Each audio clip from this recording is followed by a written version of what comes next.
Bienvenue, c'est une nouvelle émission du groupe d'action pour la recomposition de l'autonomie prolétarienne.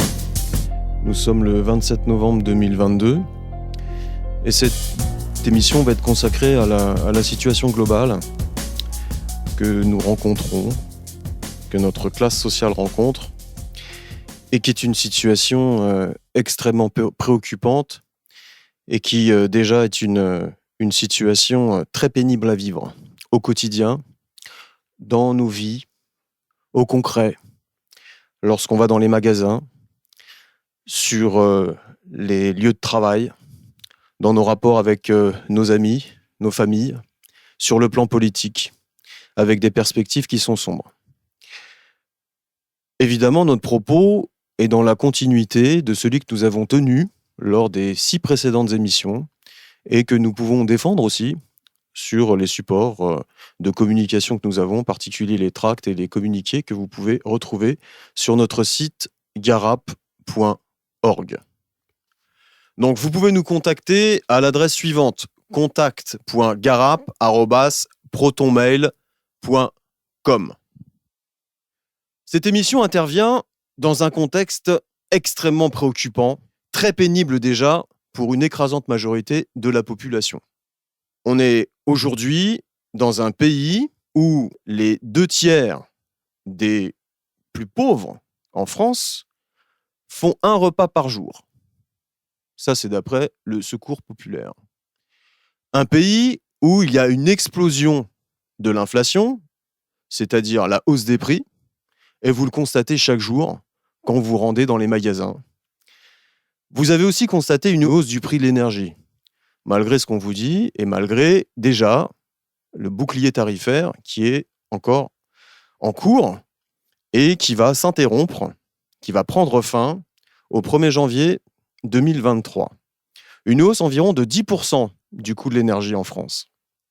Alors, la communication gouvernementale tend à nous convaincre que tout cela est dû à une situation qui n'a pas été voulue, c'est-à-dire l'invasion par la Russie de l'Ukraine. Et pour des raisons humanistes, la France, comme l'Europe, comme les États-Unis, se sont engagés dans un processus d'aide à la libération du peuple ukrainien face à l'intervention russe qui a engendré des conséquences fâcheuses sur nos vies quotidiennes qui, quand les choses s'amélioreront, évidemment, s'arrangeront. Alors, évidemment, tout ça, c'est de la connerie. Ce sont des fadaises. Dans la lignée de ce qu'on a pu vous exposer depuis maintenant près de 3 ans lors de ces émissions, évidemment, en réalité, ce à quoi on a affaire, c'est une crise aggravée du mode de production capitaliste et qui n'a que pour perspective le sang et les larmes, clairement. Et malheureusement, sans jouer ici les Cassandres apocalyptiques, ce n'est que le début. C'est malheureusement que le début. Et cette situation va nécessiter l'organisation d'une contre-offensive de notre classe sociale pour abattre enfin le système capitaliste. Alors, à quoi a-t-on affaire ? Très simplement, pour redonner quelques chiffres. On a une inflation aujourd'hui dans la zone euro qui est environ de 10%. En France, elle est un peu plus de 6%, en raison de ce fameux bouclier tarifaire qui a été décidé par le gouvernement, c'est-à-dire la prise en charge d'une partie de l'augmentation des prix par le gouvernement pour essayer d'alléger les factures, des prix donc de l'énergie, pour essayer d'alléger les factures. Mais d'ores et déjà, on a des prix qui explosent. Des prix notamment au niveau de l'alimentaire. Au niveau de l'alimentaire, vous avez des augmentations de plus 28,6%. Ce sont des chiffres pour le mois d'octobre 2022. Concernant la viande, 16% pour les produits laitiers, 19,3% pour l'huile, les pâtes, 20,4%. Tout ça, ce sont des moyennes. Les œufs, plus 15%. Alors évidemment, d'un magasin à l'autre, ça change. C'est une incidence immédiate, vous en êtes évidemment aperçu, sur les budgets des foyers, les budgets des ménages. On a évidemment une augmentation donc de l'énergie, comme je disais, de 10%. Le prix du gaz, lui, a augmenté de 30% sur un an. Et le carburant, environ 20%. On nous dit, évidemment, tout ça est dû, bien sûr, à la coupure de l'approvisionnement énergétique en provenance de la Russie, puisque l'Europe est dépendante en moyenne de 45% du gaz russe. Gaz qui, par tout un tas de truchements qui ont été mis en place par les décideurs politiques ici, a été indexé sur le prix du pétrole. Et vice-versa. Donc on se retrouve dans une situation où clairement, le salaire réel, c'est-à-dire le pouvoir d'achat aujourd'hui des masses en France et plus globalement dans la zone euro, est en train de s'effondrer. Et on nous dit, écoutez, de toute façon, il n'y a rien à faire puisque c'est dû à la guerre en Russie. Pourtant, en fait, la situation est bien plus compliquée que ça et en réalité bien plus, quelque part, grave que cela. Alors, je ne dis pas que la guerre entre la Russie et l'Ukraine n'est pas une question grave, c'est une question d'une gravité énorme. Mais ce qui se pose, c'est la crise d'accumulation du capital dans laquelle on se trouve depuis bien longtemps et qui a été visible à partir de 2008. On ne va pas refaire l'histoire, mais disons que l'étape, la phase qui a précédé celle que nous traversons aujourd'hui, c'est celle de la crise du coronavirus. On a assisté à une mise à l'arrêt décidée administrativement pour les 2/3 de l'humanité, une mise à l'arrêt ou un ralentissement des circuits d'accumulation du capital, des chaînes de valeur et bien sûr du commerce mondial. Aujourd'hui, on est toujours sous le coup et sous les effets de ces décisions qui, déjà à l'époque, étaient des palliatifs ou des tentatives d'essayer de relancer l'accumulation du capital au niveau mondial. On a affaire donc à cette situation aujourd'hui. Et aujourd'hui, l'ensemble des pays mondiaux est en crise économique grave. Aucun pays n'arrive à tirer les épingles du jeu. Il faut bien le savoir, ça. On peut, à ce niveau-là, parler de la croissance, des taux de croissance au niveau mondial. Et on va prendre chaque pays avancé, les pays qui ont un poids important dans l'économie mondiale. Parlons, par exemple, de la croissance aux États-Unis. La croissance aux États-Unis, contrairement à ce qu'on nous dit, les Américains, les États-Unis ne se portent pas bien du tout. Donc on a une croissance américaine qui avait nettement reculé pendant la dite crise du Covid, qui avait un petit peu repris en 2021. Aujourd'hui, on attend une croissance seulement de 2,3% en 2022. Et pour l'année 2023, c'est encore en dessous. On a au niveau de la zone euro 2,6% de croissance pour 2022 et une estimation seulement à 1,6%, sachant qu'en fait, ces estimations sont faites par des organismes institutionnels, gouvernementaux, qui sont déjà extrêmement truqués. En réalité, on sait que les États-Unis vont rentrer en récession, c'est-à-dire une croissance négative, à partir du deuxième trimestre 2023. Alors, qu'est-ce que ça veut dire, ça ? Ça veut dire qu'en fait, les forces de production, forces productives, vont reculer aux États-Unis, qui est censé être aujourd'hui le pays qui tire son épingle du jeu, qui a l'avantage au niveau de ce qui se passe sur le terrain géopolitique. La Chine, qui connaît depuis quelque temps un certain nombre de mouvements sociaux très graves et qui vont certainement encore s'aggraver et prendre de l'ampleur, eh bien, la Chine, un PIB qui a été très maigre en 2020, donc un PIB de 2,8%. Je vous rappelle que la Chine, il y a encore quelques années, c'était des taux de croissance à 2,8%. En octobre 2020, 8,5% après la pandémie, ça a été de courte durée, puisque la croissance chinoise est tombée à 3,3%.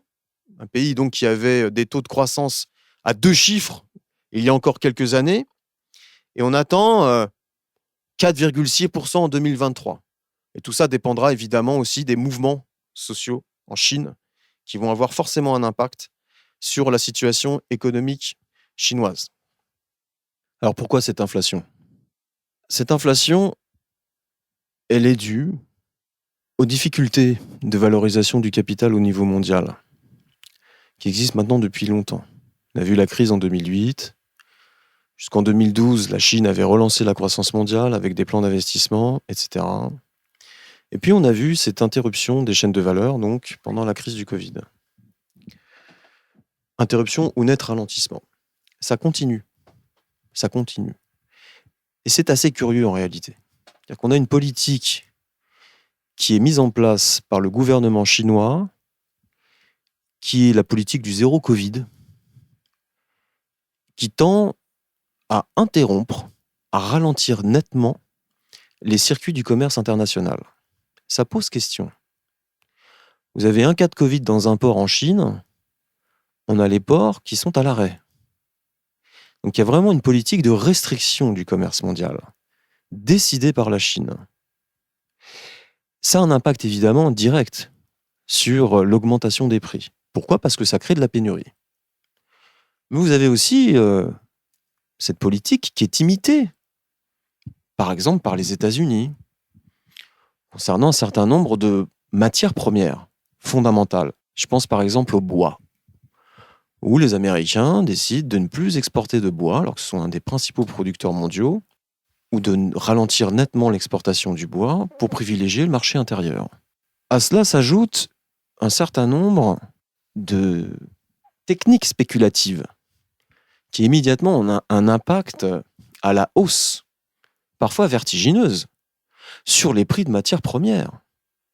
Par exemple le blé, par exemple le maïs, objet de spéculation éhontée sur les marchés mondiaux, et qui ont un impact immédiat, par exemple dans la bande du Sahel, qui se traduit en menace sur la santé de millions et de millions d'habitants de ces zones, c'est-à-dire en fait qui exposent des populations entières à la détresse alimentaire, à la famine.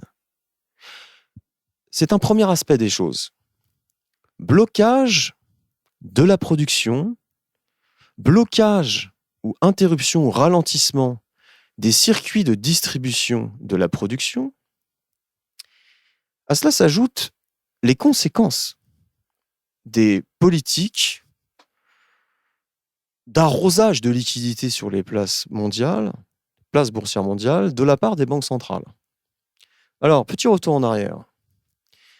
Les banques centrales, les principales banques centrales, la Fed, la banque centrale aux États-Unis, la Banque centrale européenne, et puis aussi la Banque centrale chinoise. Ce qu'elles ont fait, elles ont mis en place des politiques de volontarisme monétaire en inondant les places boursières de liquidités depuis la crise de 2008. Et ça n'a cessé.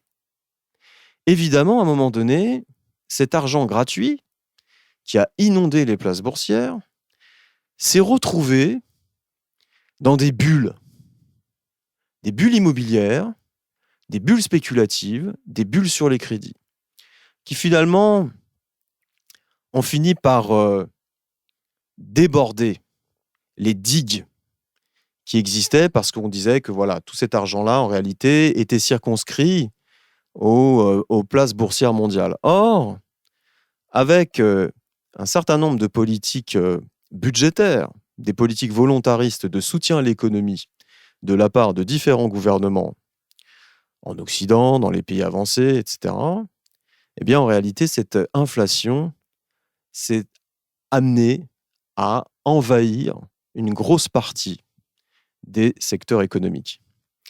Si bien que tout argent gratuit, eh ben, il a fini par pousser à la hausse une grosse partie des prix qu'aujourd'hui nous subissons. Les taux d'endettement, évidemment, à la clé, de la part des États, n'ont cessé d'augmenter.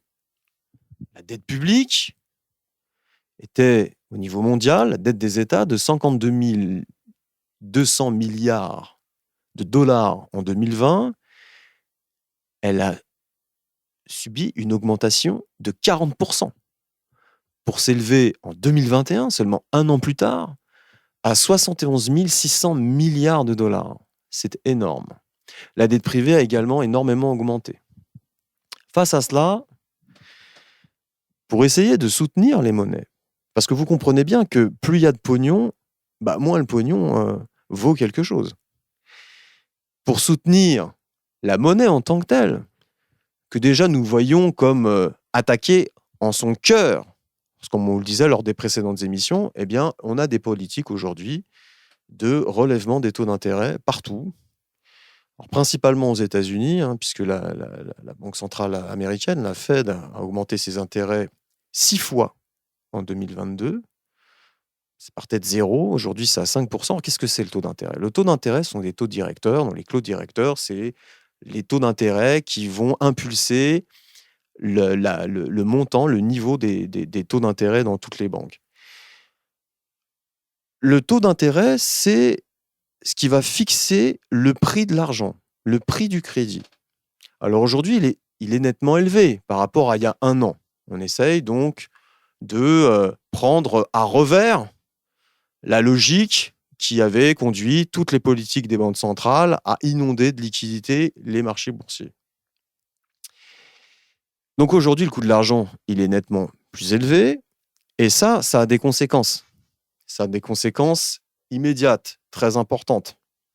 C'est-à-dire que l'accès au crédit est moindre, et ça, c'est une donne qui est à prendre en compte dans le cadre, en fait, d'un niveau des salaires qui reste très bas au niveau mondial. Et un niveau des salaires qui reste très bas parce qu'il découle de la volonté de la bourgeoisie au niveau mondial de maintenir les salaires à un niveau très bas. On est toujours dans cette politique d'écrasement des salaires. Et on nous dit, ces politiques de relèvement des taux d'intérêt, donc là on parlait de la Fed, de la réserve américaine, la Banque centrale américaine, mais bon, là, au niveau européen, on a assisté en 2022 à un relèvement à 3 reprises des taux d'intérêt. Bon, on nous dit, on relève les taux d'intérêt pour circonscrire l'inflation, pour la juguler, pour essayer de la calmer. En parallèle, on a affaire à une politique partout, décidée vraiment de maintien des salaires à un niveau très bas. Alors, vous allez certainement me dire, bon, oui, on assiste à ça et là des salaires qui augmentent et qui sont parfois le fruit, souvent, de lutte des salariés, etc. Mais globalement, l'écart entre la hausse des prix et la hausse des salaires reste très important, au point qu'il y a réellement un abaissement du salaire réel, c'est-à-dire du pouvoir d'achat partout. Et vraiment en Europe, d'autant plus en Europe, où là on voit qu'il y a vraiment une politique furieuse de compression des salaires, coûte que coûte. Et d'ailleurs, j'en veux pour preuve que le Fonds monétaire international a produit un rapport le 21 novembre dernier concernant la France. Vous connaissez le Fonds monétaire international, cet organisme international qui met en place depuis des décennies des politiques d'ajustement structurel, comme il le dit, qui sont en réalité des politiques d'austérité, pour soi-disant rendre performantes les économies. Eh bien, le Fonds monétaire international parle de la France, donc dans son rapport du 21 novembre 2022. Qu'est-ce qu'il dit? Il dit qu'il faut absolument éviter, écarter l'indexation des salaires en France sur la hausse des prix, sur les prix. L'indexation des salaires sur les prix. Il faut absolument l'écarter, il faut l'éviter. Il faut surtout ne jamais prendre cette mesure. Et en parallèle, ce que réclame le Fonds monétaire international, c'est de s'attaquer à 3 cibles. Les salaires, donc. Les maintenir en dessous de leur coût de reproduction. Qu'est-ce que ça veut dire, un coût de reproduction? Ça veut dire que le salaire permet de reproduire une génération, de reproduire le niveau de vie d'un individu, d'un ménage, d'une classe sociale, eh bien là, il faut le maintenir en dessous de ce taux de reproduction. Il s'attaque également au régime des retraites par répartition, c'est-à-dire au salaire différé. Et le Fonds monétaire international préconise également, bien sûr, la dite réforme de l'assurance chômage, pour aller encore chercher du pognon. Bien sûr, à la clé aussi, par extension, ce qui est visé, c'est la destruction de la sécurité sociale, c'est-à-dire ce qui échappe encore à la valorisation du capital. Donc, pour résumer, ce que souhaite le Fonds monétaire international, et il le préconise en disant que ces mesures doivent être prises de façon urgente. C'est une politique sadique à l'endroit de la classe ouvrière, sadique à l'endroit du prolétariat, une politique en réalité de guerre intérieure. Par contre, le même Fonds monétaire international applaudit dès demain les budgets en hausse très importante concernant l'armée. On reviendra sur cette question, la question militaire, qui est une question centrale aujourd'hui pour comprendre l'époque. Donc, nous avons parlé de l'inflation, rupture ou ralentissement des chaînes de valeur, des chaînes de distribution au niveau mondial, donc du commerce mondial. On a parlé de l'inflation qui vient prendre une de ses origines dans la liquidité, dans les niveaux de liquidité mondiale qui ont inondé les places boursières pendant des années et des années. Et donc, on a parlé là des politiques qui sont censées être des politiques contre-inflationnistes. Dans le cadre, en fait, d'États extrêmement endettés. Un endettement des États qui est inédit, qui n'a jamais été vu. Jamais. Alors, la question qui vient à l'esprit lorsqu'on regarde un peu tout ça, à quel système on a affaire? Quelle est cette organisation sociale qui condamne, dans les mois qui vont venir, la majorité de la population mondiale à la crise alimentaire, et y compris dans les pays dits riches? Qu'est-ce que c'est que ce système où on ne peut plus vivre de son salaire, y compris dans les pays dits riches? Qu'est-ce que c'est que ce système où, lorsqu'on se rend à l'hôpital, on attend des heures et des heures et des heures aux urgences pour se faire soigner, où on voit un hôpital tomber en lambeaux malgré les grèves qui s'y passent depuis des années? Qu'est-ce que c'est ce système où les transports ferroviaires, qui en France étaient un bijou industriel, sont aujourd'hui totalement endommagés, faute de renouvellement des infrastructures, parce que l'investissement n'existe plus, en raison de la captation du pognon vers des procédés spéculatifs. Qu'est-ce que c'est ce système où il est de plus en plus difficile de trouver une maternité, où la jeunesse est condamnée à faire des petits boulots qui lui interdisent de partir de chez ses parents, où la jeunesse est de plus en plus nombreuse, la jeunesse étudiante, à faire la queue pour avoir des sandwichs, des aides alimentaires, en subissant le mépris d'une classe gouvernementale qui l'insulte au quotidien. Qu'est-ce que c'est ce système qui, pendant qu'on vit tout ça, voit la classe qui le domine engendrer des profits incommensurables? Et j'en veux pour preuve que selon l'Observatoire des multinationales, les profits du CAC 40 en 2021 ont augmenté de 4 fois en un an, donc depuis 2020. Donc le CAC 40, le CAC 40, c'est les 40 plus grosses entreprises françaises cotées en bourse. Les bénéfices ont augmenté de 4 fois en un an et près du double en 2 ans. 80 milliards d'euros ont été versés aux actionnaires du CAC 40 en 2021, sous forme de dividendes ou de rachat d'actions. Il faut savoir aussi que la rémunération d'un patron du CAC 40, elle s'élève en moyenne à 6,6 millions d'euros. Donc d'un côté, on est condamné à la survie.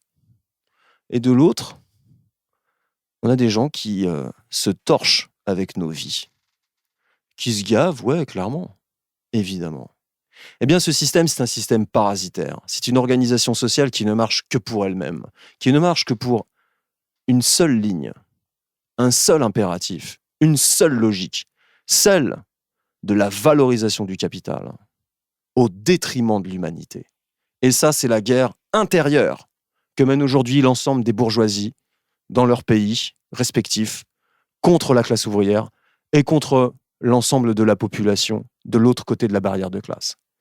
Mais c'est également un système qui met en place des guerres extérieures, c'est-à-dire qui impose un aventurisme à l'humanité vers les méandres de la guerre, comme je disais tout à l'heure, du sang et des larmes, c'est-à-dire de la destruction. La destruction de quoi? La destruction, ce que nous, marxistes, on appelle du capital constant, c'est-à-dire les matières premières, et des machines, du capital fixe, et des infrastructures. On détruit la société, tout simplement. Et là, ça prend la forme de la guerre, notamment, entre, d'un côté, l'OTAN, l'Ukraine, et de l'autre, la Russie. Et l'ensemble des représentants politiques de la classe dominante aujourd'hui s'enorgueillit, encourage cette démarche aventuriste, criminelle. J'en veux pour preuve la déclaration de Macron du 9 novembre dernier. Macron qui a présenté à cette occasion la revue nationale stratégique. Une revue nationale stratégique qui est donc la base d'une loi de programmation militaire pour la période de 2024 à 2030. Alors qu'est-ce qu'ils nous disent? Ils nous disent que c'est simple, qu'il va falloir transformer l'économie française en économie de guerre, qu'il va falloir valoriser partout l'esprit militaire, partout, dans l'éducation, dans la culture, mais surtout qui prévoit une augmentation du budget des armées inédite de 28,4%. Donc pour la période à venir, c'est-à-dire en réalité de 377 milliards d'euros pour cette période-là. Tous les partis politiques, du Parti communiste jusqu'au Rassemblement national, approuvent ce virage assassin, criminel, entrepris aujourd'hui par la classe dominante, par la bourgeoisie française. Jordan Bardella, petit trublion du Rassemblement national, a déclaré au sujet de cette loi de programmation militaire, j'ouvre les guillemets, la future loi de programmation militaire 2024-2030 prévoit d'entériner un effort budgétaire bienvenu, poursuivant le rattrapage de décennies de moins-disance budgétaire. Alors évidemment, de la part de l'extrême droite, aucune surprise. L'extrême droite qui se dit être du côté des ouvriers, qui dit défendre leur niveau de vie, mais également leur mode de vie, la sécurité, tout ça. Voilà. En fait, il n'y a pas de problème pour adhérer à un aventurisme militaire, à nous envoyer dans les tréfonds, dans le chaos que prévoit la guerre. À droite, LR, les Républicains, qui est devenu l'annexe aujourd'hui du parti gouvernemental. Alors, on nous dit que c'est assez convenu tout ça, le discours de Macron au sujet de la loi de programmation militaire. On joue à titiller un petit peu, à faire de la fausse critique, mais en réalité, on soutient énormément. Cédric Perrin, qu'est-ce qu'il dit? Est-ce qu'on aura les moyens de nos ambitions? Oui, les ambitions, il les place du côté de la militarisation de la société. Les ambitions, il les place du côté de la guerre. Donc, il reste très attentif par rapport, justement, à l'exécution de cette loi de programmation militaire. Ils en voudraient plus. Les Républicains, la bonne bourgeoisie de l'Ouest parisien, la bonne bourgeoisie des notables, la bonne bourgeoisie des PDG, La bonne bourgeoisie des conseils d'administration qui fait la leçon en permanence à la population au travers de ses organes de presse et de propagande détenus par 10 milliardaires en France, qui nous fait la leçon au quotidien. En réalité, ces gens-là, qu'est-ce qu'ils veulent? Ils veulent nous envoyer sur le front, ils veulent nous faire suer, ils veulent nous détrousser. Pas de problème. Dans un cadre en plus parlementaire qui n'a aucune utilité dans le cadre de la Ve République. Cette république ultra-autoritaire. Le Parti socialiste, la NUPES. Alors, on a Hélène Conway-Mouret qui dit que le texte de la revue stratégique est incroyablement décevant. Vous vous rendez compte quand même? Le Parti socialiste, soi-disant la gauche, enfin bon, ça n'étonnera personne, et encore moins ici, évidemment, enfin, c'est un parti bourgeois, le Parti socialiste, qui a mis en place les pires politiques d'austérité, les pires politiques anti-ouvrières depuis 45 ans.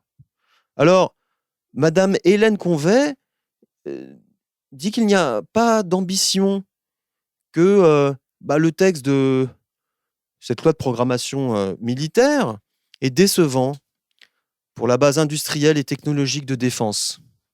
On défend bien sûr les intérêts précis qui sont liés donc au conglomérat militaro-industriel français.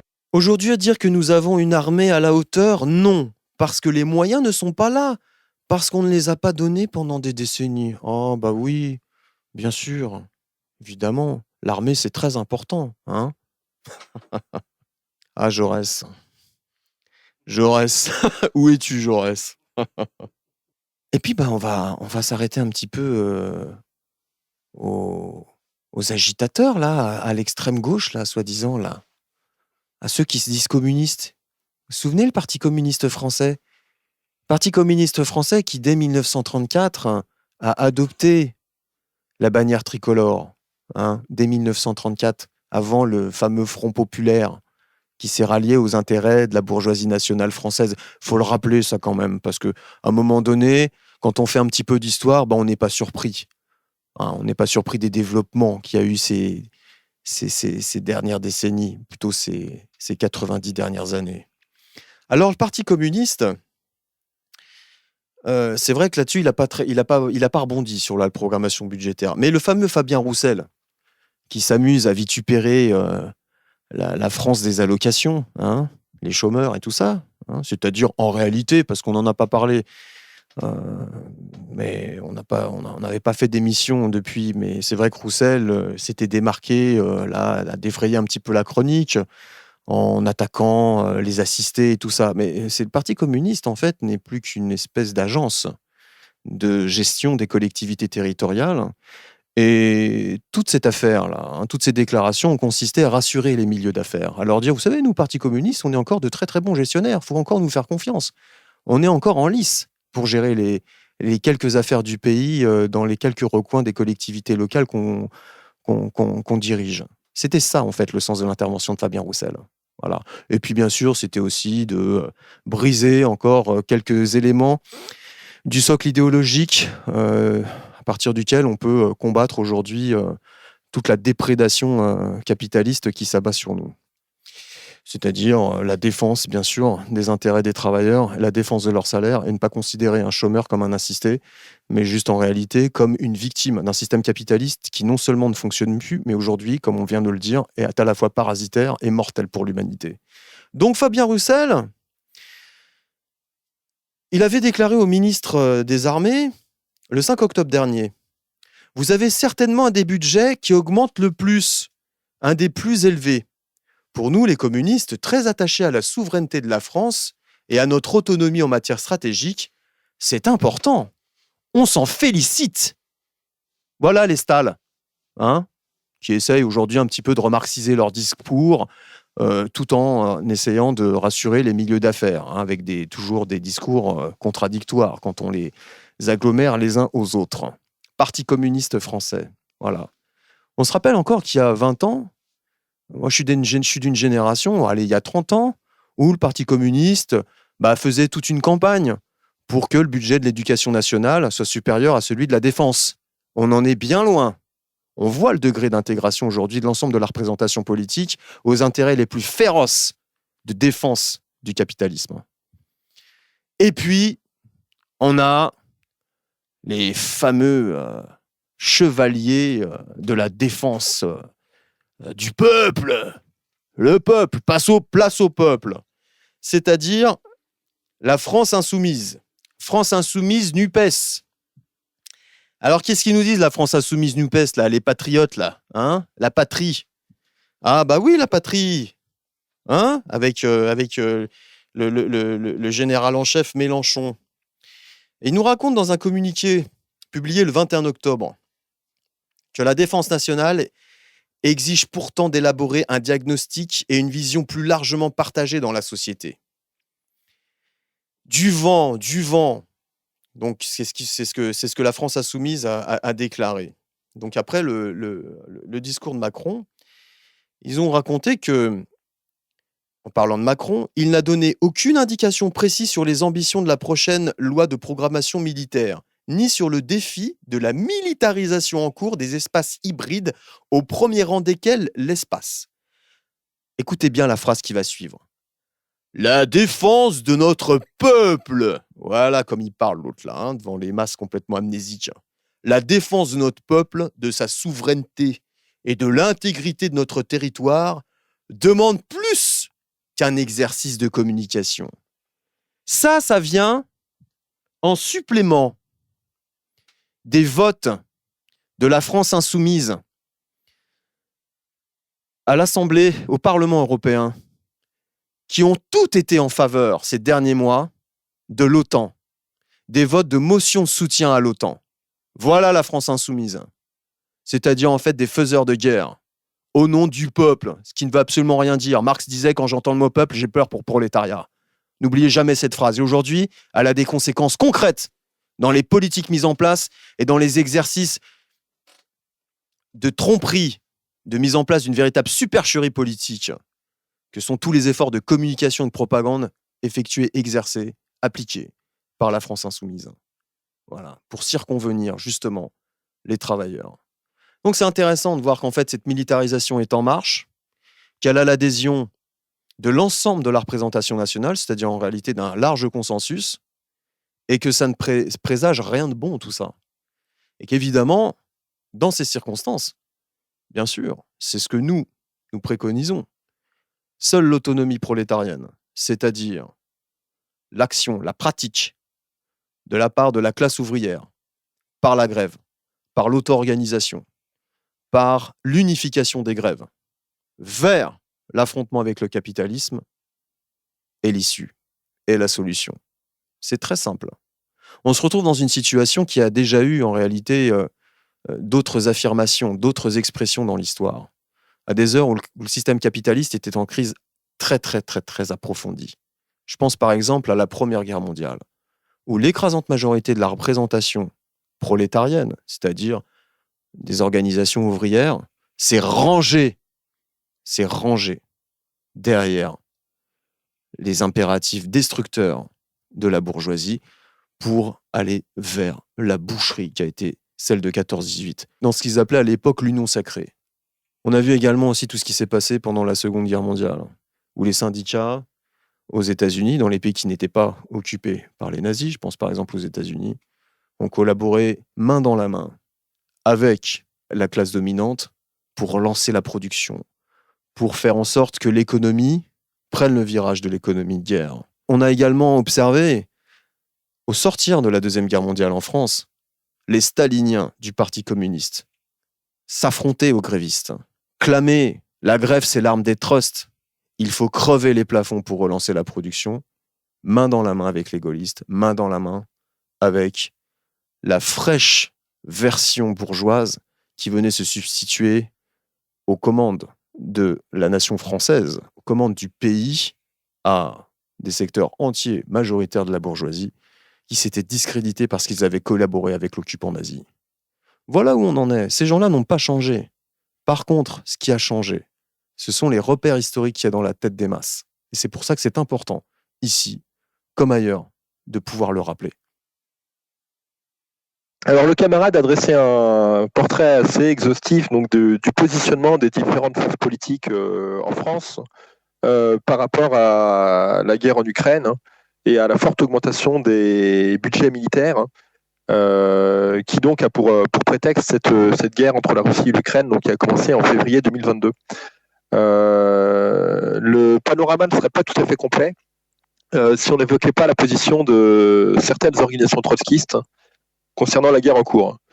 On pourrait par exemple parler du NPA, qui a fait une campagne d'affichage nationale avec des affiches sur lesquelles est seulement inscrit comme seul mot d'ordre « Soutien à la résistance ukrainienne ».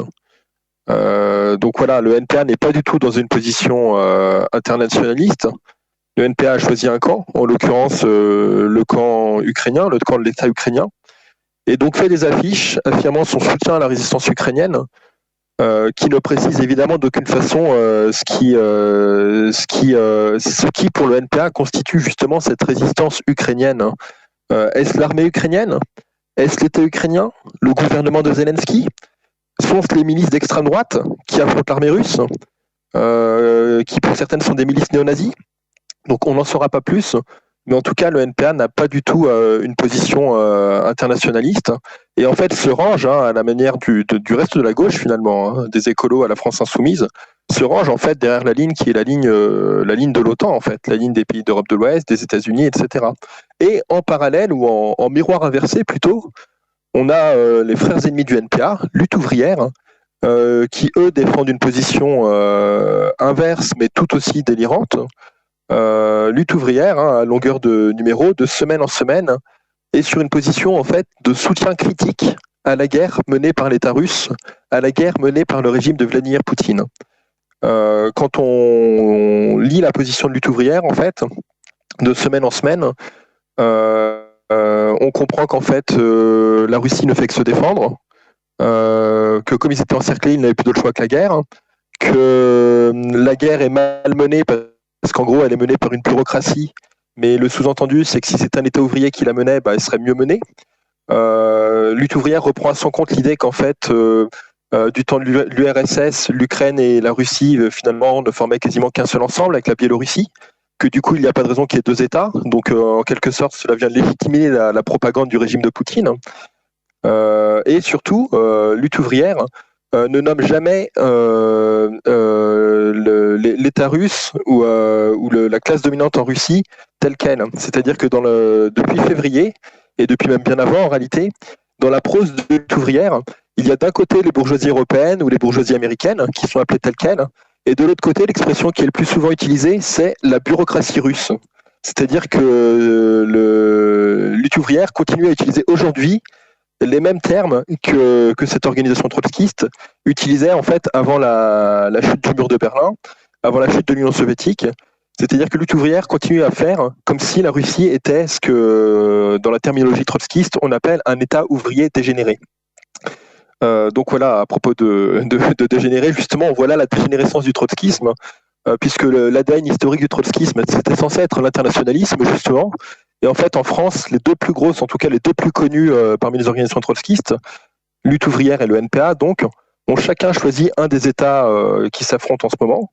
Donc le NPA soutient l'État ukrainien et Lutte ouvrière, soutient l'État russe.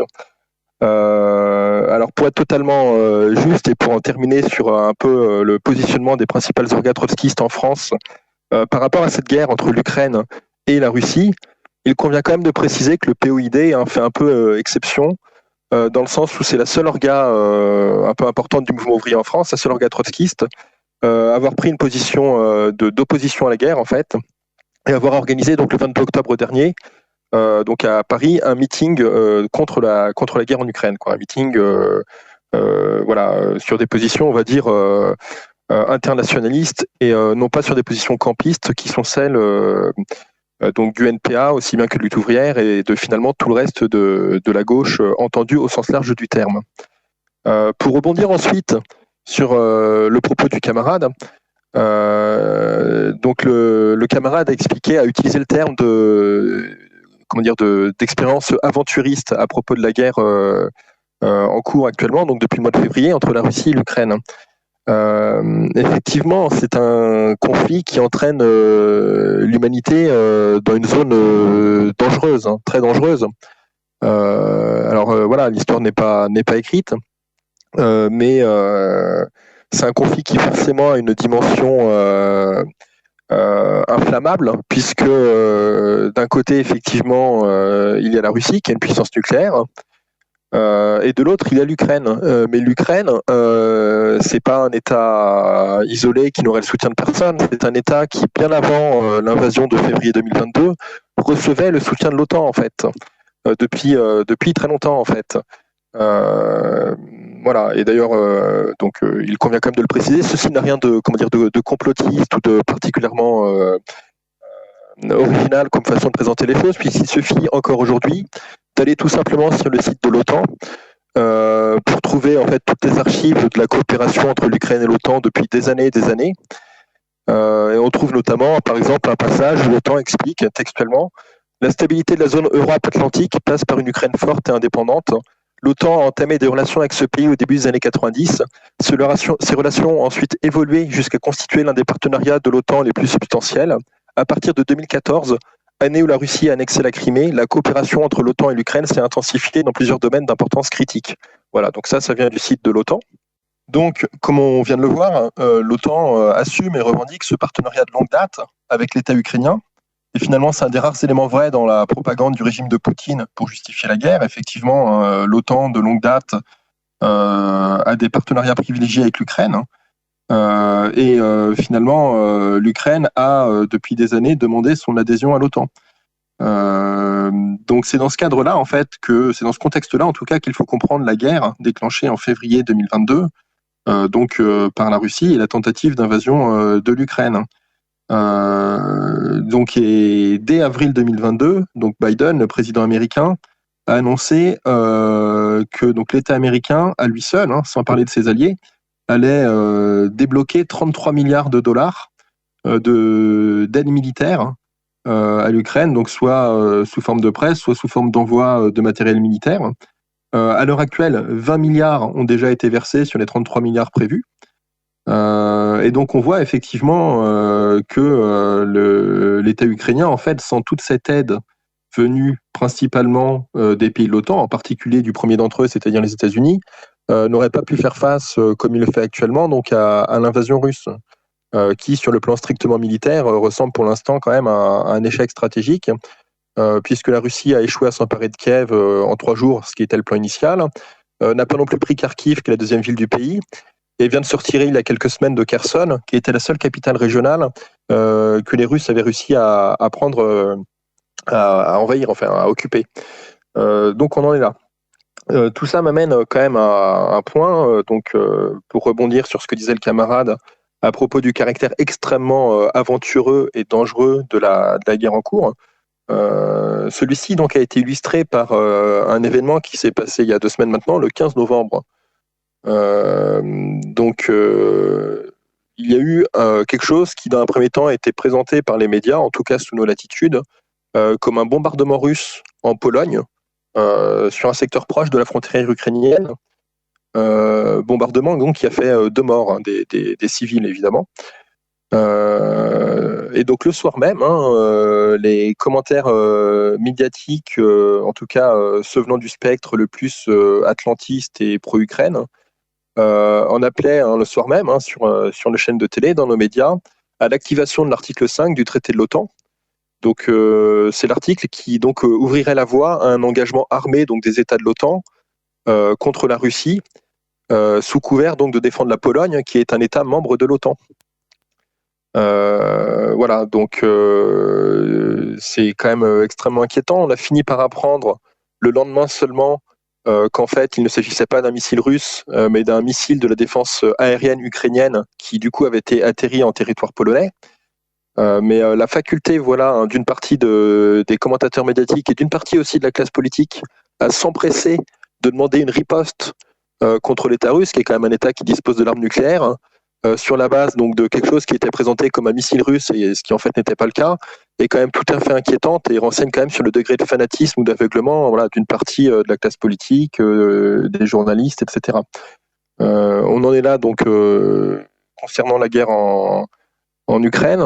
Un dernier point qu'il me semble intéressant de noter, c'est la façon dont cette guerre a permis un peu donc aux États-Unis de bénéficier d'un avantage compétitif crucial en fait par rapport à l'Union européenne, dans le sens où l'Union européenne était, comme on le sait, très dépendant du gaz et des hydrocarbures russes, et les États-Unis donc ont profité finalement de la guerre pour se proposer de vendre aux pays de l'Union européenne donc une partie de leurs hydrocarbures, notamment le pétrole de schiste et le gaz de schiste.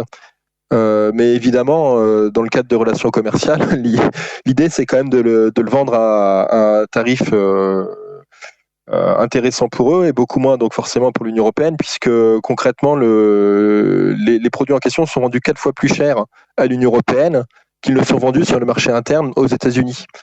Voilà, donc tout ceci s'inscrit dans le cadre de politiques, on va dire, protectionnistes, mises en place par les États-Unis, par Trump déjà avant, poursuivies par Biden.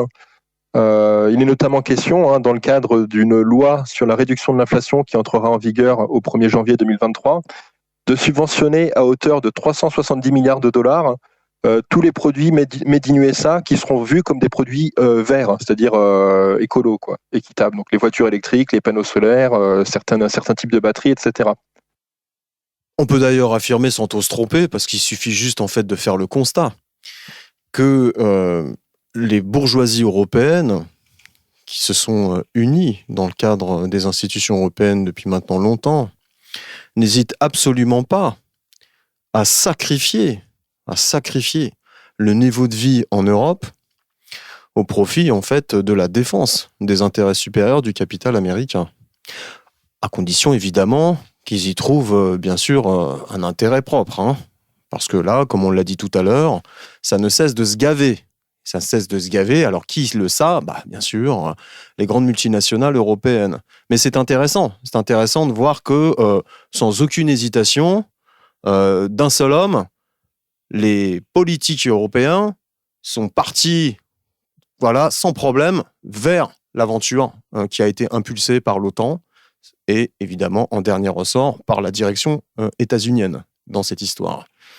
Et là, vraiment, on mesure le degré de pénétration des intérêts du capital américain au niveau européen. Ça, c'est clair. En tout cas, le degré d'intégration des différents intérêts, d'un côté les intérêts américains et de l'autre les intérêts européens, dans une même ligne qui est celle du vandalisme et qui est celle de la guerre.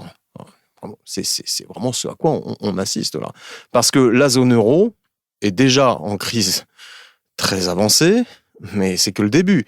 Va là connaître une crise extrêmement grave. Il va peut-être même y avoir une tension énorme sur l'euro qui va finir peut-être par faire imploser cette monnaie avec toutes les conséquences qu'il pourra y avoir. En tout cas, ce qui est déjà clair, c'est que les plans d'austérité ne s'arrêtent pas, bien au contraire, sont de plus en plus appuyés et sont directement et uniquement appliqués à l'encontre de la majorité de la population en Europe, pour défendre, bien sûr, des intérêts. Tout ça, en fait, est un plan des intérêts des grandes multinationales européennes et américaines. Tout ça, en fait, est un plan de sauvegarde du capitalisme. Par la guerre. La seule issue, maintenant, c'est la guerre impérialiste. Dans ces circonstances extrêmement fâcheuses et dangereuses, l'Union européenne, qui n'hésite absolument pas à se mettre en rang très ordonné derrière les intérêts américains, derrière l'OTAN, pas de problème, en partant dans une aventure guerrière aux conséquences aujourd'hui incalculables, se rallie à des parias, il y a encore la veille, notamment à opposition de la Pologne. La Pologne qui était encore décriée parce que présentée comme un État très rétrograde, réactionnaire, etc. Aujourd'hui, on est derrière la Pologne qui est aux avant-postes dans la guerre en Ukraine. Il faut le rappeler, ça. Alors, dans ces conditions, évidemment, la seule solution, c'est l'internationalisme. La seule solution, c'est de ne choisir aucun camp. C'est de défendre les intérêts propres de la classe ouvrière qui déjà s'est mis en branle contre cette pression énorme, contre ce talon de fer qui lui écrase la gueule et qui lui écrase de plus en plus la gueule au quotidien et qui maintenant la plonge dans des conditions de survie. Une classe ouvrière qui multiplie les grèves en France, qui multiplie les grèves en Europe, Une classe ouvrière aujourd'hui qui s'insurge en Chine contre les politiques inhumaines, déshumanisantes, carcérales de confinement appliquées par le Parti communiste chinois. Une classe ouvrière aussi qui multiplie les grèves aux États-Unis.